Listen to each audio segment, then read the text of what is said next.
tak ringkas lagi kita jelas tak ringkas enggak kan aku ngomong kok terus sama ngetik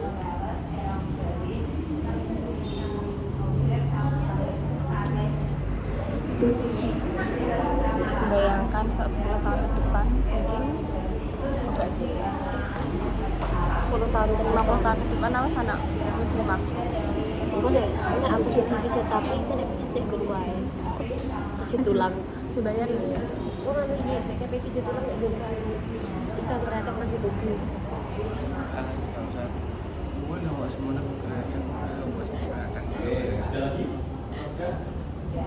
aku gak sadar itu gampang aku mau rata gitu dia kok pacaran dia ya masa kan alih karakter mungkin ya udah aku nak teman orang praktek ada sak dirasain tuh kelak deh gitu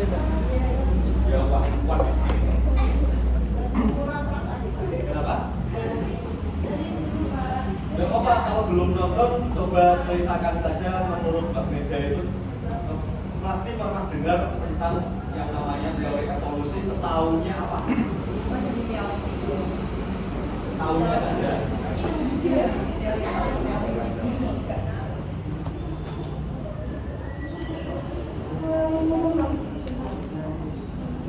ini tanggal berapa itu?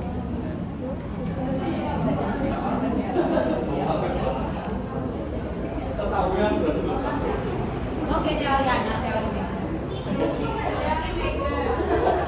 Mungkin mau berteori sendiri. Teori aku Silakan diceritakan saja apa yang sakna diketahui tidak teori belum. aku kan jawab iya yang iya ada aku tahu orang teman-teman kan udah mengiyakan nih teman sendiri teman kepal Waalaikumsalam warahmatullahi wabarakatuh.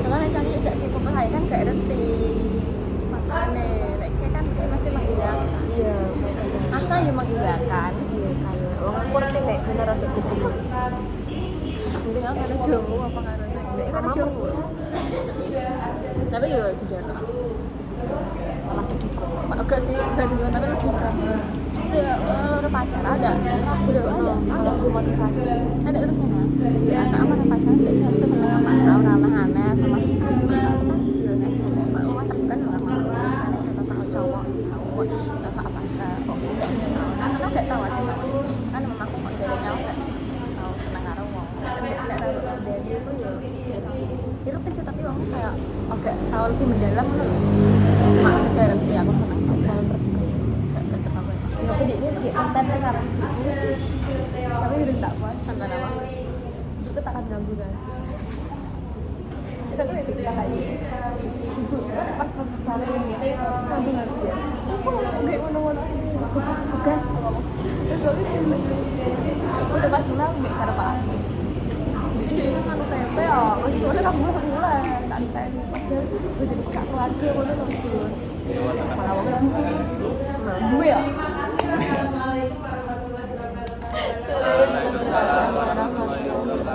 Oke, tepuk tangan untuk 3 teman yang sudah memberikan kurang satu teman lagi tapi Video call tampilkan di sini.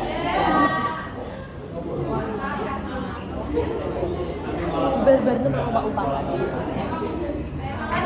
maksudnya gue ngepi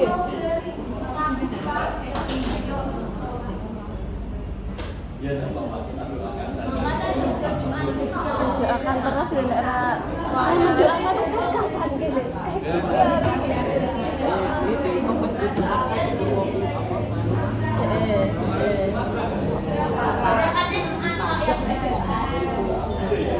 cara kan mau aku itu dia bangun apa aja uang nek gini kono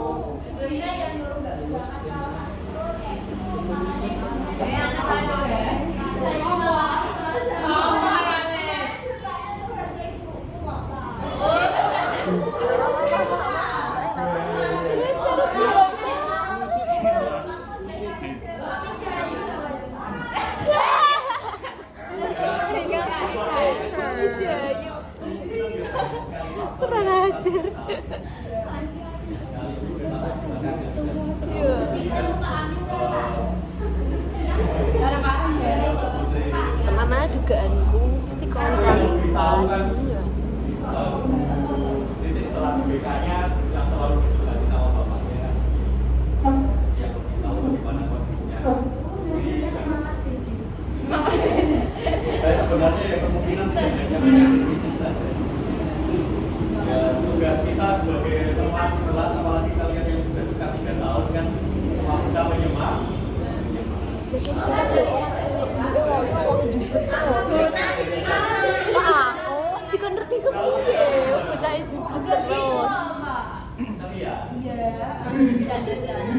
dari kapan? Kelas 12 masih aktif. Kelas 11 masih aktif, Pak. Iya. Kelas 12 Iya, masih yang semester 1. apa kira-kira? Masa berubah? Kalau sekolah nggak sampai seperti itu kan? Tapi kita enggak udah Saja gitu. Anak saya kuliah. Buat aku pas dua ada perilakunya berubah dia masih ada apa yang hampir kelas-kelas tahu jujurannya loh ya. 11 Masih kelas-kelas kan jujurannya di rombak itu. Aku tahu pas tahu tak jadi Islam waktu. Tapi kita dari minggu sih ada tak jadi Islam waktu. Aku tak akan gini-gini. Oh ya bilang. Ini aku suruh cuma ini kena kecetak Siti Acirat.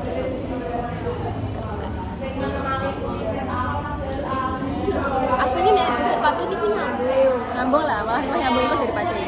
malah cara aku loh ya. Cara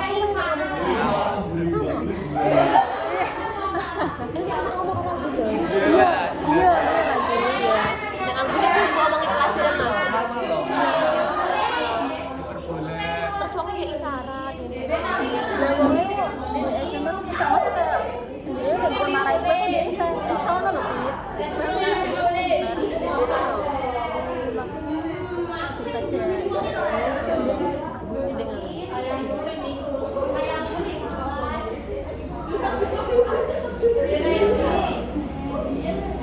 sepertinya dulu itu atlet ya? Iya. Karena gadget, kelas, juga tahu. Apa kejualan begal? Wes entekno bukur piro. Kowe.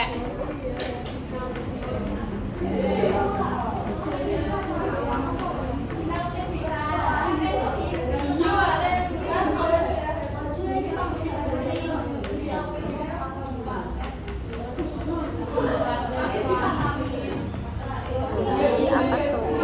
Film sih kok.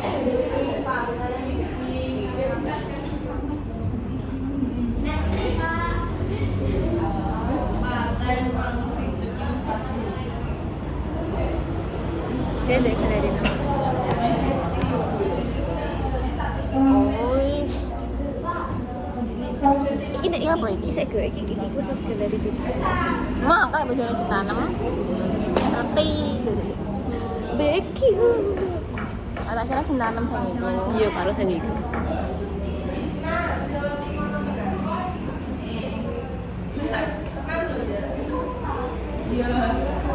Kowe duwe caleg foto. Ya apa, Pit? Ya apa? Apa ya? Apa sih nganu iki nek gune lesan? Terus apa kowe? Iku nek TikTok lho Ya jajan apa ya? jajan filter. Ngene yo kayak yo bagi jari. Iki apa kok ngene, Fitria? Iku nganu My Demon. Oh, tele oleh Saru. Kalau tele, ya pas ada nama bedini kok. Arya. Sumpah aku Arya. Ya tak ada Arya di TK.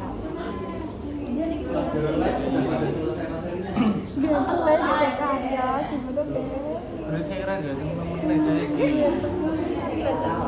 Iya, jadi Fitria ngawur. Lalu mau keren banget. Lu bangun anak-anak. Tangan karena Hati-hati ya. KTK kok. Oke, hari ini kita coba mereview yang kemarin sudah ditonton dulu sebentar. Kemudian nanti kita lanjut ke materi selanjutnya. Nah, kemarin kita sudah membahas di video bahwa ada dalam kajian evolusi ini ada dua kajian yang akan dipelajari, yaitu tentang teori asal usul kehidupan. Dari mana kehidupan ini awal mula berawal atau bermula. Kemudian ada teori evolusi. Evolusi itu apa? Perubahan yang sangat lambat. perubahan yang sangat lambat, membutuhkan banyak sekali generasi. Nah, kemarin tentang teori asal usul kehidupan ini terbagi menjadi 3 fase dan ini saling berkembang, di mana pada awalnya terjadi 2 perdebatan, ada pendukung teori abiogenesis dan ada pendukung teori biogenesis. A itu tidak, bio itu kehidupan, genesis itu perkembangan. Jadi perkembangan makhluk hidup dari benda yang tidak hidup. Itu berasal dari benda yang tidak hidup. Nah, teori ini didasarkan pada beberapa pendapat. Yang paling awal itu ada Aristoteles. Aristoteles dia membuat satu kajian di mana akhirnya terbentuk abiogenesis, yaitu yang dinamakan sebagai generatio spontanea. Jadi makhluk hidup itu ya langsung aja begitu saja. Di muka bumi itu langsung aja begitu saja. Itu menurut Aristoteles, dan dia tidak berkembang dari masa lalu sampai sekarang biasa sama. Itu generatio spontanea, terbentuk dengan sendirinya. Kemudian dia pendapat abiogenesis ini didukung oleh satu kajian lagi yang dilihat dari kajian yang percobaan yang dilakukan oleh John Adam. John Adam ini melakukan suatu penelitian sederhana, yaitu dengan menggunakan air kaldu. Air kaldunya direbus dalam sebuah wadah, kemudian air kaldu ini didiamkan selama beberapa waktu. Air kaldu yang tadinya jernih didiamkan beberapa waktu jadi keruh. Menandakan bahwa di situ terbentuk kehidupan. Dari tadinya yang tidak ada menjadi ada. Nah, ini dari hasil percobaannya John Adam ini, maka disimpulkan bahwa makhluk hidup itu berasal dari benda yang tak hidup. Bakteri berasal dari air kaldu. Kalau Aristoteles ini awalnya dari pengamatan, ketika dia di lingkungan melihat di tanah kok tiba-tiba muncul ada cacing. Maka Aristoteles ini berpendapat bahwa cacing itu berasal dari tanah.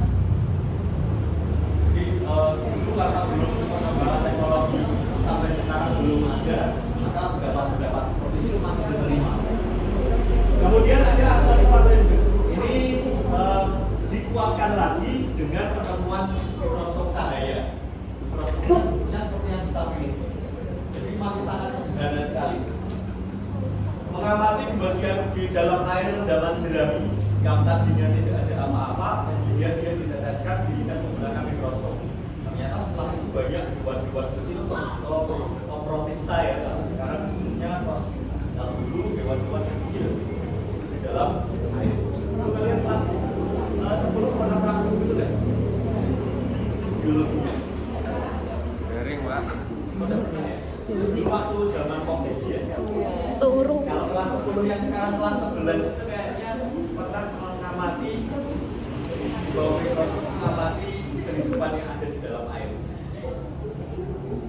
Protista yang hidup di dalam air.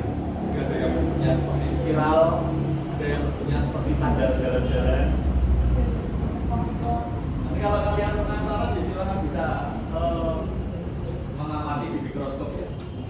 Kalian punya mikroskop tapi sebentar lagi kalian sudah lulus. Tapi pernah mengamati dalam mikroskop ya, kelas 11 ya. Kemudian yang berikutnya adalah teori biogenesis.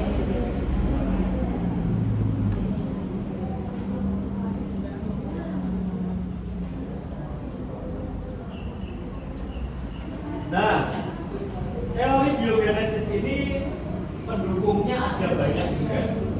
Ada yang pertama Francisco Redi, dia mengamati menggunakan daging.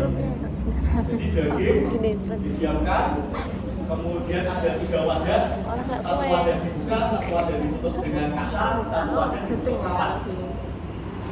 Ternyata setelah beberapa waktu yang tidak ditutup mendapatkan ada di dalamnya ada banyak sekali belatung. Kemudian yang ditutup kasa juga ada belatung, tapi di atasnya juga ada. Yang ditutup rapat sama sekali tidak bukan belatung. Maka dia berpendapat bahwa sebenarnya belatung itu bukan berasal dari daging. Karena ada yang mengatakan bahwa belatung itu berasal dari daging. Pendapatnya yang abiogenesis. Tapi disanggah oleh Francisco Redi bahwa dia tidak ada kehidupan belatung itu bukan berasal dari daging yang sudah mati, bukan yang sudah mati, tapi dia berasal dari telur lalat. Itu Francisco Redi. Kemudian dikuatkan lagi oleh Lazarus Falanzani. Dia menyanggah penelitiannya dari John Adam. John Adam tadi menyatakan bahwa air kaldu, kehidupan di dalam air kaldu itu terbentuk dari air kaldunya. Kemudian Lazarus Falanzani mau membuktikan bahwa itu salah. Dia melakukan percobaan dengan 2 botol air kaldu, dua-duanya direbus, kemudian didiamkan juga, tapi yang satu ditutup, yang satu tidak ditutup. Kemudian ternyata setelah beberapa waktu, yang keruh yang mana? Yang tidak ditutup. Itu menandakan bahwa Francisco Lazarus Falanzani ini berpendapat kehidupan yang berasal dari di dalam air kaldu itu bukan berasal dari air kaldunya, tapi dari makhluk hidup yang dia dibawa oleh udara sehingga masuk di dalam air kaldu. Tapi yang berpendapat abiogenesis masih menentang lagi itu. Oh ya tidak seperti itu.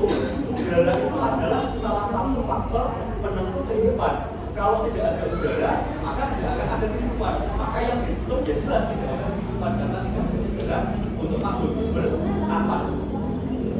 Maka dikuatkan lagi oleh pendapatnya Louis Pasteur. Dia menyempurnakan percobaan Lazarus Falanzani. Iya. Sama menggunakan air kaldu, tapi dia menggunakan dengan memodifikasi tabung reaksinya. Jadi menggunakan wadah di mana wadah itu ada pipa yang memanjang membentuk leher angsa, sehingga udara tetap bisa masuk. Ini menyangkal tadi yang menyatakan bahwa udara itu adalah salah satu faktor kehidupan.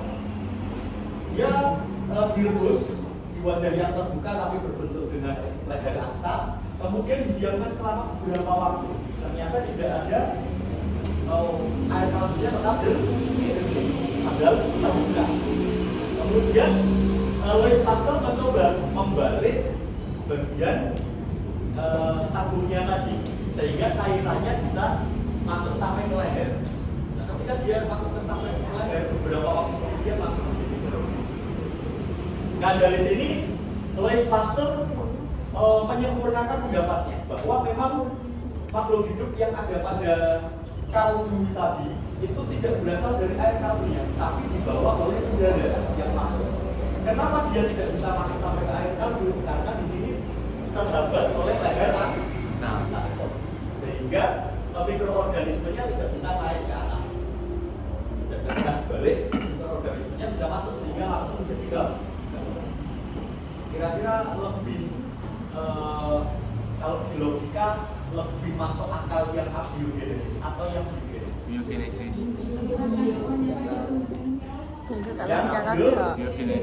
Biogenesis ya. Makanya biogenesis ini Louis Pasteur membuat satu postulat, yaitu omne vivum ex ovo, omne ovum ex vivo, dan omne vivum ex vivo.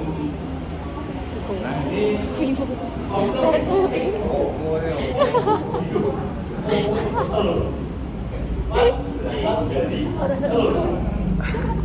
Omne ovum ex vivo, telur berasal dari makhluk hidup. Lalu buat telur atau ayam?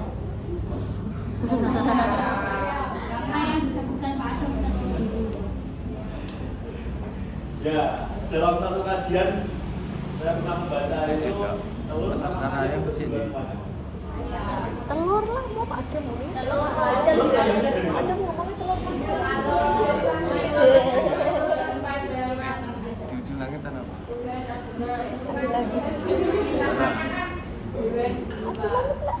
Di ujung langit apa? Di ujung langit apa? Di ujung langit mbak. apa? Cocok tawa. Ya? Teh. Apa teh? Langit. Iya. Ya aku aja sampai kena TikTok, nah aku gojek. Itu ada pada di ujung kata bulan. Ya itu banyak sekali pendapat yang saling sampai sekarang belum ada jawaban. Karena tidak rapat. Kadang ya. Kita kan baru bisa belajar. Kenalan Dina makan nasi goreng. Ini postulat yang dibuat oleh Lois Pasteur. Sehingga kesimpulannya adalah postulat yang terakhir. Omna fikum ex nihil. Setiap makhluk hidup Kenapa berasal kamu dari kemarin makhluk mengambil tersebut. mixer tidak ngomong ke Mbak Sri? Lebih kalau di logika lebih masuk akal ya. Ngomong ke Mbak Sri. Teori bio Jadi aku balik dong. genesis ya. Mbak Sri. Makhluk berasal dari makhluk tersebut. Tapi ada kelemahannya. Penganut teori biogenesis itu belum bisa menjelaskan dari mana asal mula Rupanya tidak ada curang orang. Kira-kira Apa kalau yang dia jawab? Mas beneran. maka muncullah dan cik kue rangan orang kalau Mbak Sri. Udah mau Mbak Sri saja. Produk Channel YouTube ini gak sih? Oh, aku sering ngeliat dua ini. Ini ngomong kenapa? muncullah teori berikutnya yang berkaitan Soalnya harus tahu. Oh, ini channel YouTube itu loh, sering ngeliat aku nak gila-gilain aku. Adikku senengannya gini, adikku gini. Aku sering deh dari YouTube. Di subscribe dan Kok channelnya kok bisa itu? iya bisa. Tahu ya. Tahu juga ini deh, aku Ini kan lucu, ini lucu. Tiga, ini loh.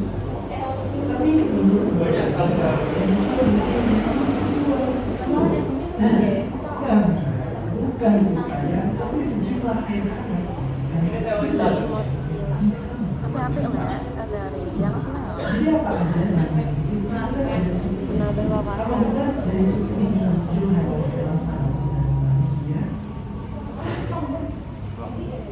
Wah, sekarang. Mari kita lanjut.